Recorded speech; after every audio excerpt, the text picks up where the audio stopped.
할렐루야, 좋은 아침입니다. 날씨가 많이 추워졌는데 이 새벽 예배도 하나님의 은혜가 충만한 예배가 되도록 마음을 모아 주시기 바랍니다. 기도하시면서 새벽 예배를 하나님 앞에 드리겠습니다. 사랑과 은혜가 풍성하신 하나님 아버지, 정해진 시간이 되매 각처에서 살아가는 성도들이 이 시간을 기억하여 함께 영상을 통해서 새벽 예배를 드립니다.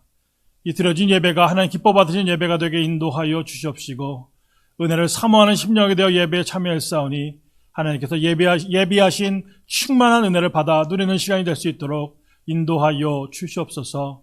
말씀을 듣다가 또 기도를 드리다가 우리의 심령이 뜨거워짐을 느끼게 도와 주시옵시고 하나님의 은혜로 우리의 삶이 변화되어 가도록 은총을 더하여 주시옵소서. 모든 것 감사하며 예수 그리스도로 기도합나이다. 아멘.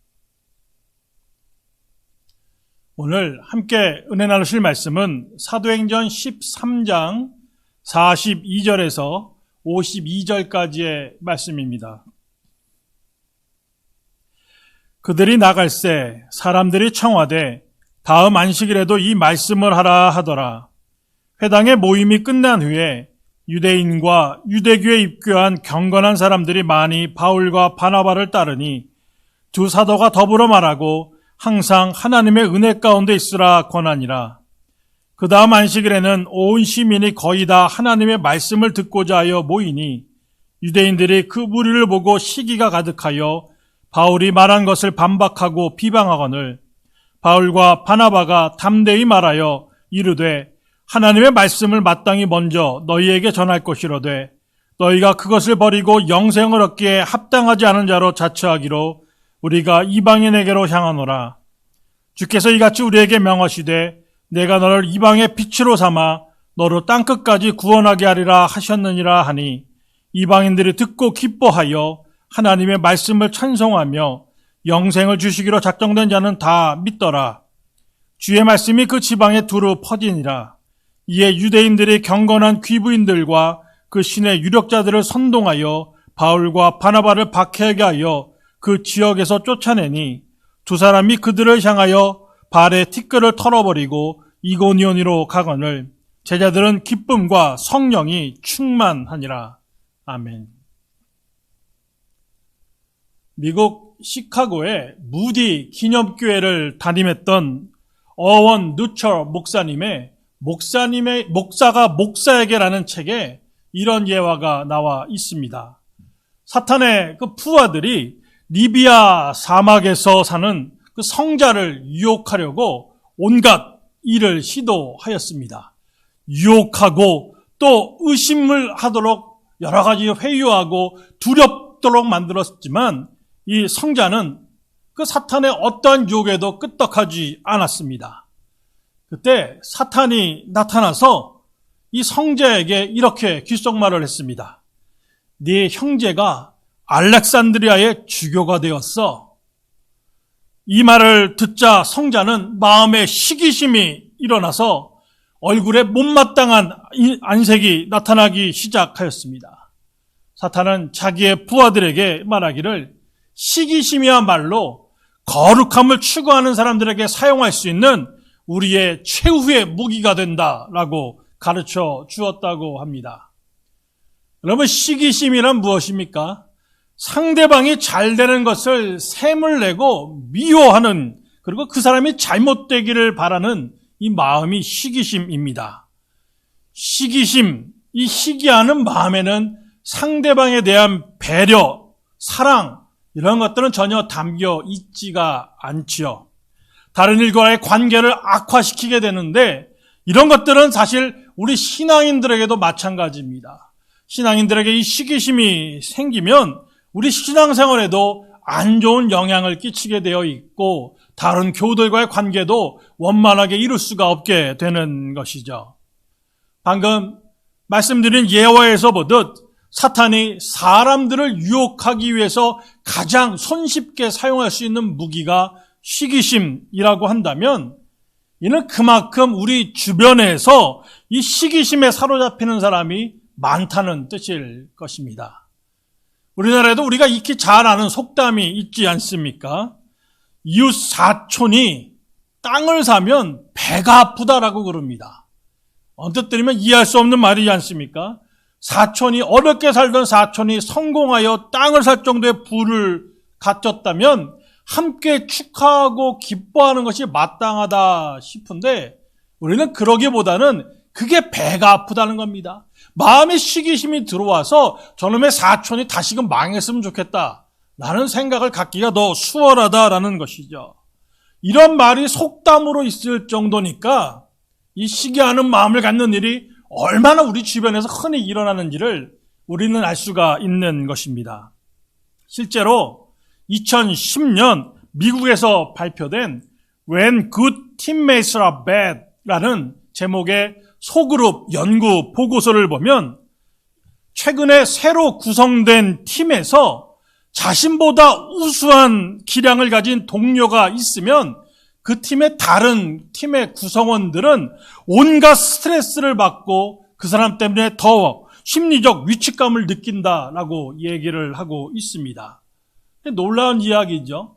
같은 팀 안에 누군가가 또 뛰어나다 싶으면 더 축하하고 그 사람 때문에 우리 팀이 잘 되는 것을 함께 기뻐해야 되는데 그러는 것이 아니라 자기 팀 안에 있는 그 뛰어난 그 친구 때문에 오히려 스트레스를 받고 심리적 위축감을 느낀다라는 것입니다. 그리고 흥미로운 점은 뭐냐면 이 팀으로 구성하기 전에 미리 친밀감을 갖게 하기 위해서 어떤 유대감을 가질 기회를 제공했더니 오히려 팀을 이룬 후에 더 이러한 스트레스를 받고 심리적 위축감을 느꼈다라는 거예요. 친할수록 그 사람과 비교받는 것이 싫게 된다라는 것이죠. 놀라운 실험이 아닐 수가 없습니다. 그런데 우리 성경은 로마서 12장 15절 이하에서 사도 바울이 이렇게 가르침을 주고 있습니다. 즐거워하는 자들과 함께 즐거워하고 우는 자들과 함께 울라. 서로 마음을 같이 하며 높은 데 마음을 두지 말고 도리어 낮은 데 처하며 스스로 지혜 있는 채 하지 말라. 아무에게도 악을 악으로 갚지 말고 모든 사람 앞에서 선한 일을 도모하라. 할 수 있거든 너희로서는 모든 사람과 더불어 화목하라. 이게 성경이 우리에게 주는 말씀이죠. 시기할 것이 아니라 함께 즐거워하고 함께 울어주며 할 수 있거든 모든 사람과 같이 화목을 이루기 위해서 우리가 그 화목의 밑거름이 되줘야 되는 것입니다. 시기심으로 이웃을 미워하는 것이 아닌 진심으로 함께하는 마음으로 모든 사람과 더불어 화목해야 되는 것이 바로 우리가 해야 될 일이다라는 것이죠. 성도님께서는 그런 화목을 이루어가는 사람이 되고 계시는지요? 다른 사람과 함께 했을 때 시기하는 것이 아니라 진정으로 그 잘된 사람을 축복해주고 함께 위하여 기도해주는 또는 어려움에 처한 사람들과 함께 울며 기도해 주시는 그런 마음을 갖고 실천하는 삶을 살고 계시는지요? 자신의 신앙을 좀 돌아봤으면 좋겠습니다. 오늘 본문을 보면 지난 시간 살펴본 13장의 악구절에 이어서 바울과 바나바가 비시디아 안디옥에서 복음을 전하는 장면이 기록되어 있습니다. 안식일에 바울이 회당에서 복음을 전했습니다. 말씀을 증거할 기회가 왔을 때 이 바울은 정확히 자기가 전할 말씀의 그 핵심을 요약해서 충분하게 전할 기회를 얻을 수 있었던 것입니다. 회당장이 바울과 그 일행에게 와서 전할 말이 있으면 전하라고 했을 때 이 바울은 출애굽 이야기로 시작해서 광야 생활, 가나안 점령, 사사시대, 다윗시대, 그리고 세례 요한, 예수 그리스도의 출생, 그리고 예수의 죽음과 부활, 그리고 예수를 믿고 나서 걷는 그 구원에 이르기까지 성경이 말하는 것, 그리고 하나님께서 증거하기 원하는 것을 잘 정리해서 증거할 수가 있었습니다. 그리고 나서 예수를 힘입어 죄사함을 받으라고 강력하게 복음을 증거하였던 것입니다. 그랬더니 바울의 말을 들은 사람들이 그 다음 안식일에도 와서 이와 같은 말씀을 증거했으면 좋겠다라고 먼저 요청을 하기 시작했습니다. 그뿐 아니라 이 회당에서의 모임이 끝나자 많은 유대인뿐만 아니라 유대교에 입교했던 경건한 사람들까지도 바울과 바나바와 교제를 나누며 서로 친교를 나누었던 것입니다. 그리고 다음 안식일이 되자 온 시민이, 성경 표현대로라면 온 시민이 거의 다 하나님의 말씀을 듣고자 회당 쪽에 모였다라고 기록하고 있습니다. 여기서 온 시민이라 하면 누구일까요? 유대인뿐만 아니라 유대교에 입교한 이방인들, 그리고 유대교로 개종하지는 않았지만 회당에서의 모임에 예배에 참여했던 이방인도 하나님의 말씀을 듣고자 모였다라는 것이죠. 유대인뿐만이 아니라는 것입니다. 개종한 이방인들, 그리고 아직 개종하지 않은 이방인들도 다 같이 이 하나님의 복음의 말씀을 듣자고 몰려 들었다라는 것이죠. 정말 놀라운 이야기 아닙니까? 바울의 설교를 통해서, 그리고 바울과 바나바의 그 영적 친밀한 교제 가운데 다른 문화권에 있던 이방인들도 이 예수를 믿기를 원하고 그 하나님의 말씀을 더 듣기를 원해서 자발적으로 나왔다는 것입니다. 바울과 바나바가 전도 여행을 시작한 이래 정말 놀라운 기적과 같은 일들이 지금 벌어지고 있는 것이죠. 이런 일이 회당을 중심으로 일어나 온 도시에 많은 사람이 함께 기뻐하고 하나님의 복음을 들음을 감사하고 있습니다. 어쩌면 정말 모든 사람이 축하하고 기뻐해서 모든 것이 해피엔딩으로 끝내야 될 것 같은 이 이야기는, 그러나 성경은 그 끝이 우리가 생각했던 것 같지는 않았다고 이야기하고 있는 것이죠. 오늘 본문 45절을 보니까 이렇게 되어 있지 않습니까? 유대인들이 그 무리를 보고 시기가 가득하여 바울이 말한 것을 반박하고 비방하거늘 이라고 얘기하고 있습니다. 회당의 구성원으로서 바리사파의 유전을 철저히 지켰던 이 유대인들로 추정되는 이 무리가 바울이 전한 복음을 듣고 많은 사람들이 기뻐하고 축하하는 모습을 시기심으로 바라봤다는 겁니다. 그리고 바울의 말을 비방하기 시작했고 그 말을 반박하기 시작했다고 이야기하고 있습니다. 다시 어쩌면 익숙한 모습 아닙니까? 예루살렘에도 새로 교회가 탄생했을 때도 일부 유대인들은 이러한 일들을 했다라는 것이죠. 예수의 도를 전하는 그 사도들을 못마땅해 여겨서 그들을 핍박하고 감옥에 가두는 일까지도 서슴지 않던 이들이 지금 이 비시디아 안디옥에서도 비슷한 일이 일어나고 있는 것입니다. 자신들이 믿는 방식과 신앙의 모습만을 옳게 여긴 나머지 바울이 뭔가 자기는 이해할 수도 없고 자신이 전하는 이야기와는 다른 이야기라는 이 바울을 못마땅하게 여겨서 그를 비방하고 비난하고 또 위협을 주고 있는 것이다라는 것이죠. 여러분, 우리가 신앙생활을 하면서 겪는 일 중에 하나가 바로 이런 일들일 때가 있습니다.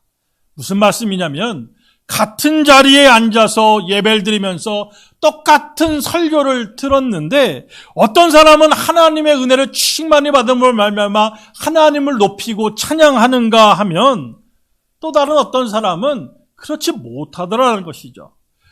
심각하면 설교를 비판하고 자신의 주장으로 하나님의 말씀을 덮으려 하는 사람들이 있다는 것입니다.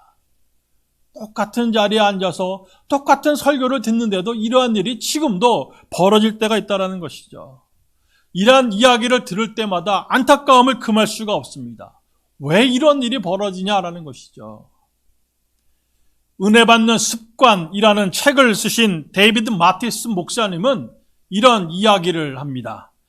예수님을 강요할 수는 없지만 그분의 축복을 기대할 수 있는 은혜의 길목을 지키는 일은 언제나 가능하다. 이게 무슨 말씀입니까? 마음의 은혜를 받기를 사모하고 원하는 마음이 있다면요, 삭개오처럼 소경 바디메오처럼 예수님께서 지나가시는 그 길목에 나와 있어야 된다는 겁니다. 그 나와서 예수님의 눈에 잘 띄기 위해서 뽕나무 위로 올라가든지 아니면 목 놓아 주님을 소리쳐 불러서 그의 은혜와 긍휼을 간구할 수 있어야 된다는 것이죠. 그때 성경은 뭐라고 말합니까? 주님께서 이 삭개오 또 이 소경 바디메오를 보시고 은혜를 베푸셨다라고 기록되어 있습니다. 많은 경우 기대하고 사모하는 마음이 없다면 은혜 받기가 어렵죠. 겸손한 마음과 함께 갈급함으로 하나님의 은혜를 사모함으로 하나님의 말씀을 듣지 않는다면 하나님의 은혜를 경험할 수가 없다라는 것입니다.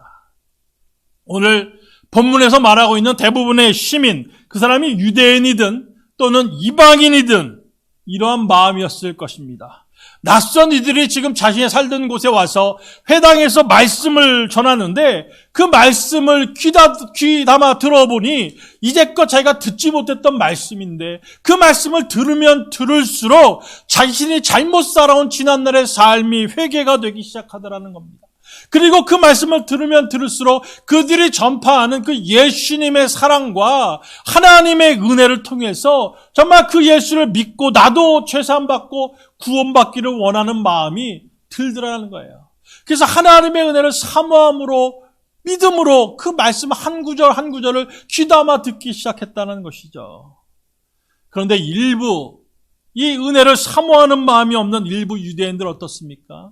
낯선 이가 와서 전하는 그 복음 전하는 것들을 싫어했던 일부 유대인들은 어떻습니까? 처음부터 마음이 꼬여 있는 거죠.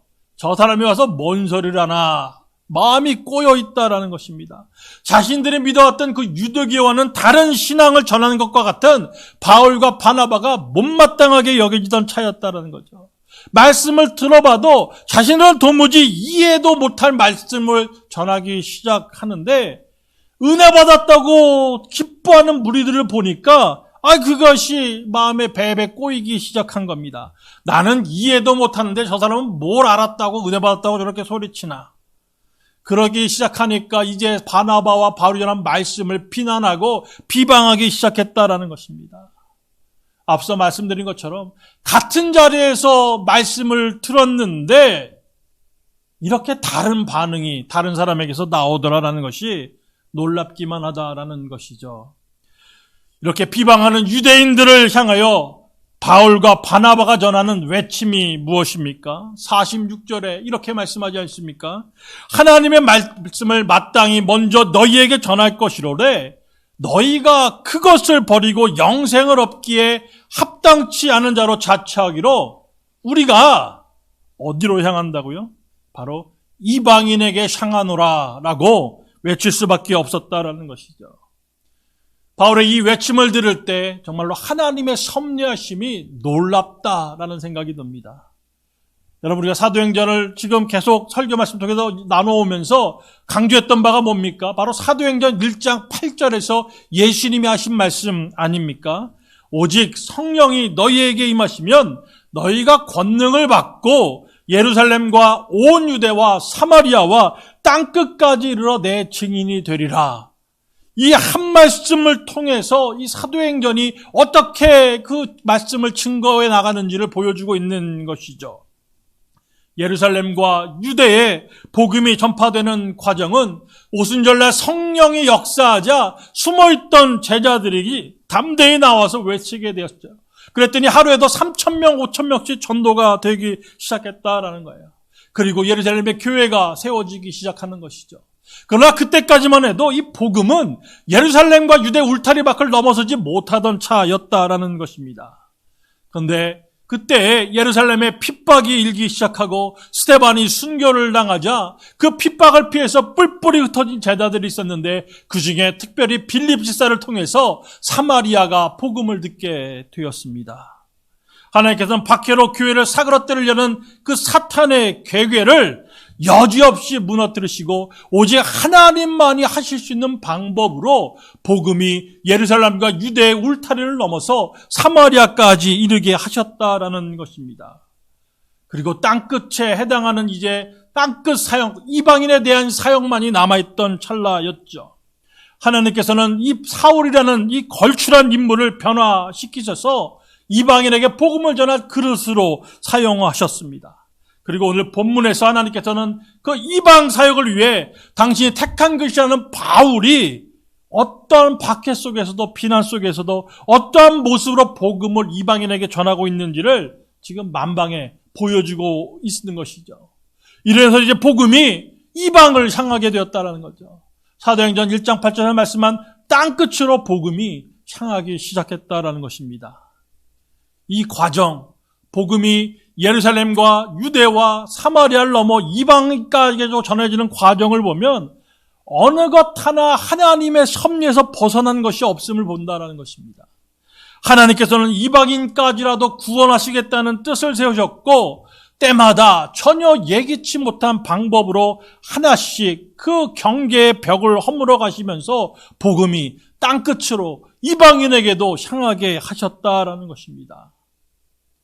하나님께서 그 하신 말씀을 하나씩 이루어가고 계시다라는 것입니다. 그리고 우리는 오늘 본문을 통해서 하나님께서 당신의 뜻을 이루어 가실 때 하나님께 붙들려 쓰임받고 그 은혜에 감사하는 사람들이 있었음을 보게 되는 것이고, 다른 한편으로는 그 하나님의 뜻에 어긋나는 행동을 하면서 오히려 구원받는 사람들을 시기함으로 바라보면서 비난하고 비방하는 사람들도 있었다는 것을 우리가 보게 된다라는 것입니다. 저는 오늘 본문을 통해서 우리 자신이 우리 스스로의 신앙생활을 돌이켜 봤으면 좋겠습니다. 과연 나는 어느 편에 서 있는 것인가? 하나님의 은혜를 사모함으로 말미암아 그 선포되어지는 말씀, 내게 주시는 그 은혜의 말씀들을 통해서 감사함으로 받고 기뻐하며 찬송하는 무리 가운데 있는 것인지, 아니면 시기심이 가득해서 나보다 잘 되는 사람 꼴을 못 보듯이 그 은혜 충만해서 봉사하는 사람들을 오히려 미워하는 축에 속해 있는 것은 아닌지. 나중된 자가 먼저 된다 하지 않습니까? 나보다 늦게 예수 믿었는데 나보다 잘 되는 것 같은 그 사람들을 시기한 눈으로 바라보고 있는 것은 아닌지 돌아볼 필요가 있다라는 것입니다. 먼저 믿었다고 하면서도 날마다 깊은 하나님의 은혜를 경험하기보다는 왕년에 이랬지만 외치면서 오히려 새로 갈급해서 하나님의 은혜로 사모함으로 나오는 그 새 가족들을 오히려 비방하지는 않았는지 한번 돌이켜볼 필요가 있다는 것이죠. 물끄러미 쳐다만 보고 있지는 않은지요. 소망하기는 우리가 날마다 삶 속에서 언제나 하나님의 은혜를 사모함으로 하나님의 말씀을 깊이 깨닫고 하나님의 은혜를 경험하면서 온전히 예수님 닮아가는 모습으로 변화되어 갔으면 좋겠습니다. 날마다 하나님의 은혜를 사모하는 마음이 우리 가운데 있어야 된다는 것이죠. 그리고 그 말씀을 받음으로 말미암아 내 신앙이 일신우일신 날마다 새롭게 됨을 경험해야 되는 겁니다. 10년을 믿었으면 10년 믿은 만큼의 신앙 성숙이 우리 가운데 있어야죠. 오늘 하루도 예수를 섬겼다면 그 하루 더만큼 예수님 닮아가는 모습이 내 가운데 있어야 되는 줄로 믿습니다. 그런 은혜 가운데 살고 계시는지요? 저는 우리 동대문교회 성도들이 날마다 하나님을 깊이 있게 경험하는 가운데 그 은혜를 사모하는 가운데 예수님 닮아갔으면 좋겠습니다. 한층 더 예수님 닮아갔으면 좋겠습니다. 믿은 만큼 예수님도 닮아갔으면 좋겠고 믿은 만큼 예수님 원하시는 일에 순종하며 사는 사람이 됐으면 좋겠습니다. 그런 은혜와 축복을 누리시기를 축원드리겠습니다. 오늘도 함께 기도하기 원합니다. 날씨가 다시금 추워졌는데 한파와 또 코로나19라는 전염병 가운데 어려움 당하는 성도들이 없도록 위해서 기도해 주시기 부탁을 드리겠습니다. 또한 환우들과 연로하신 성도님들을 위해서 기도해 주셔서 그들이 하나님의 은혜 가운데 갈 수 있도록 위해서 기도해 주시기 바라고, 언제나처럼 우리 사랑하는 동대문 교회가 세상의 소금과 빛된 사명을 잘 감당할 수 있도록 위해서 기도해 주시기 바랍니다. 제가 기도하고 각자 기도하시겠습니다. 사랑과 은혜가 풍성하신 하나님 아버지, 날마다 우리의 이 마음 가운데 세상 것들이 아닌 하나님의 은혜로 충만할 수 있도록 인도하여 주시옵소서. 세상 것을 탐함으로 말미암아 다른 사람을 시기하기보다는 오직 하나님의 은혜만을 사모함으로 말미암아 하나님께서 주시는 것들을 아버지 받아 누릴 수 있도록 저희를 인도하여 주시옵소서. 이 새벽에도 귀한 하나님의 말씀을 이 비고비인 마음에 담았사오니 이 말씀을 깊이 아버지 품고 아버지 실천하는 삶으로 돌이켜 놓아 주시옵시고, 아버지 하루도 예수 믿었사오니 하루도 예수님 기뻐하는 모습으로 저희가 삶을 살 수 있도록 인도하여 주시옵소서. 모든 것 감사하며 예수 그리스도로 기도합나이다. 아멘.